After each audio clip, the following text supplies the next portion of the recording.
ಕನ್ನಡವೇ ನಮ್ಮಮ್ಮ, ಅವಳಿಗೆ ಕೈ ಮುಗಿಯಮ್ಮ. ನಲಿದಾರೋ ನೀರಿ ಬಳುವು ನಾವು ಸಿರಾರೋ.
ಅದೇ ಆಗ್ತಾ ಇರ್ಲಿಲ್ಲ ನನಗೆ.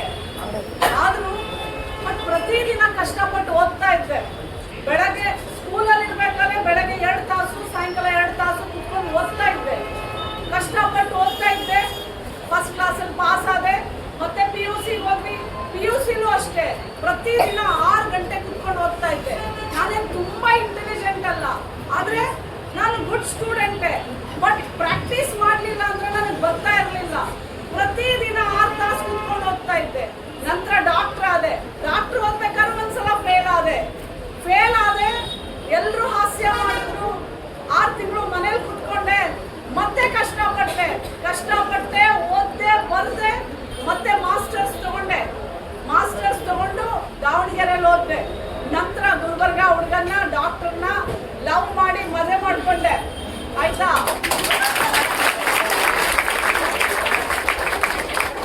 ನಾನು ಲವ್ ಮಾಡಿದೆ ಅಂತ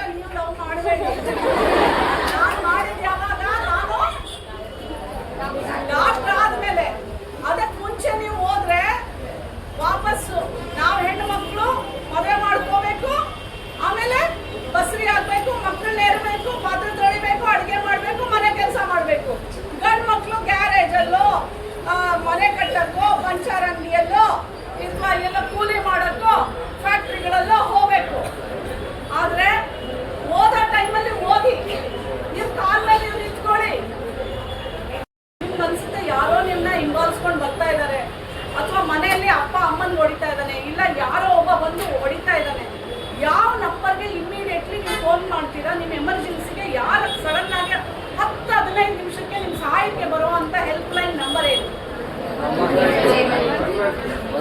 ಅದು ಮಕ್ಕಳ ಸಹಾಯವಾಣಿ 1098. 112 ಮ್ಯಾಮ್, 112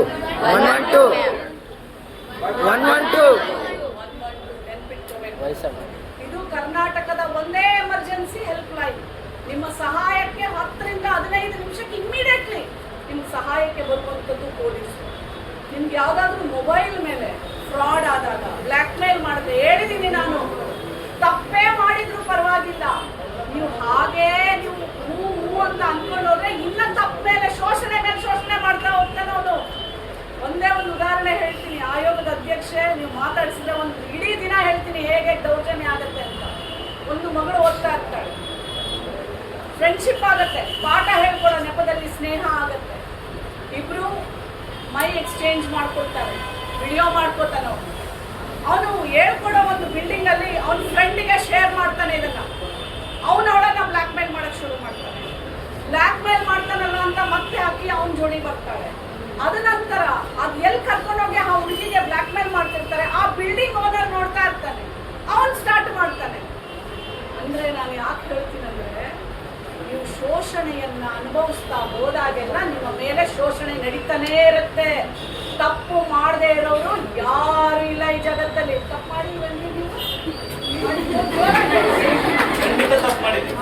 ನಾನು ತಪ್ಪು ಮಾಡಿದ್ದೀನವ, ಯಾರು ತಪ್ಪು ಮಾಡ, ಆದ್ರೆ ಹೆದರ್ಕೊಂಡ್ರೆ ಹೆದರಿಸ್ತಾರೆ. ನೀವು ಅವಾಗ ಧ್ವನಿ ಎತ್ತಬೇಕು. ಅದು ನನ್ನ ಮಕ್ಕಳು ಕಲಿಬೇಕಾಗಿರೋದು. ಧ್ವನಿ ಎತ್ತುತ್ತೀರಾ? ನಂತರ ಅವರು ಆಯೋಗಕ್ಕೆ, ಅವರ ಒಂದು ಚಿಕ್ಕಪ್ಪನ ಫ್ರೆಂಡ್ ಇದ್ರು, ಆಯೋಗಕ್ಕೆ ಬಂದ್ರು. ನಾನು ಇರ್ಲಿಲ್ಲ, ಆದ್ರೂ ಆಯೋಗದವರು ಎಷ್ಟು ಕ್ಲೀನಾಗಿ ಸ್ಪಂದಿಸಿದ್ರು ಅಂದ್ರೆ 3 ದಿನದಲ್ಲೇ ಅವ್ರು 3 ಜನನ ಒಳಗೆ ಹಾಕ್ಸಿದ್ರು ಪೊಲೀಸ್ ಅವರು ಹಾಕೋದು. ಬಟ್ ಕ್ರಮ ನಾವು ಬರ್ದಿದ್ವಿ. ಅಂದ್ರೆ ಆ ಹುಡುಗಿ ಈಗ ಆರಾಮಾಗಿ ಅವಳು ಪ್ರೊಫೆಷನಲ್ಲಿ ಓದ್ತಾ ಇದ್ದಾಳೆ. ಯಾಕೆ ಹೇಳ್ತೀನಂದ್ರೆ, ತಪ್ಪು ಮಾಡ್ತೀವಪ್ಪ, ಆದ್ರೆ ತಪ್ಪು ಮಾಡಿದೀವಿ ಅಂತ ಮತ್ತೆ ಫಸ್ಟ್ ಹೇಳಬೇಕು ನಿಮ್ಮ ಅಪ್ಪ ಅಮ್ಮನಿಗೆ. ಹೆದರ್ಕೋಬೇಡಿ, ಒಂದೇಟು ಹೊಡೀಲಿ, ಆದ್ರೆ ಅವರೇ ನಿಮ್ ಜೊತೆ ನಿಂತ್ಕೊಳ್ಳೋದು. ಸೊ ಮೊದಲು ಯಾರ ಜೊತೆ ಫೋಟೋ ಹಂಚ್ಕೋಬಾರ್ದು, ಯಾರಿಗೂ ವಿಡಿಯೋ ಕಳಿಸ್ಬಾರ್ದು, ಗೊತ್ತಿಲ್ದಿರೋರ ಸ್ನೇಹ ಬಯಸ್ಬಾರ್ದು, ಗೊತ್ತಿಲ್ದಿರೋರಿಗೆ ಫ್ರೆಂಡ್ ರಿಕ್ವೆಸ್ಟ್ ಕಳಿಸ್ಬಾರ್ದು. ಲವ್ವು, ಮದುವೆ ಎಲ್ಲವೂ ನಿಮ್ಮ ಶಿಕ್ಷಣದ ನಂತರ, ನೀವು ಆರ್ಥಿಕವಾಗಿ ಅಭಿವೃದ್ಧಿಯ ನಂತರ, ನೀವು ಕಾಲ ಮೇಲೆ ನೀವು ನಿಂತ್ಕೊಳ್ಳೋತನ ನೋ ಮದುವೆ ನೋ ಲವ್. ಏನ್ರಿ? ಇಲ್ಲ ಅಂದ್ರೆ ನನಗಾಗೋದಿಲ್ಲ.